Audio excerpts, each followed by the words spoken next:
আমরা প্রার্থী ঘোষণা করব। প্রার্থী ঘোষণা করা মানেই তো নির্বাচন করা না।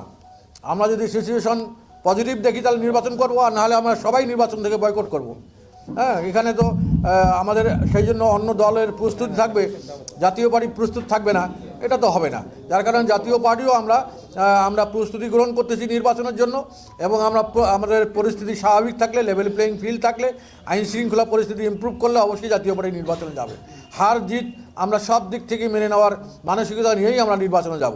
আমরা সেই একটা নির্বাচন করতে যা লাগে সেটা যদি এনশিওর করা হয় গভর্নমেন্টের পক্ষ থেকে, জাতীয় পার্টি এই নির্বাচনে অংশগ্রহণ করবে। জাতীয় পার্টির, আপনারা তো জানেন যে জাতীয় পার্টির বিভিন্ন ইম্বার্গো বা ইয়াতে ফ্যাসিস্টের দোসর হিসাবে আখ্যা দিয়ে, হ্যাঁ, যারা মনে করো জাতীয় পার্টির ধারের কাছে আসতে পারবে না, যে আসনে যাদের জামানত বাজেয়াপ্ত হবে, এই ধরনের কিছু দলের কথায় এই নির্বাচন কমিশন এবং সরকার তারা ভীত। সরকার এখন মবের সংস্কৃতি যে চালু করছে, এই মবকে তারা কন্ট্রোল করতে পারছে না, এবং মব দেখে তারা এখনও ভীত।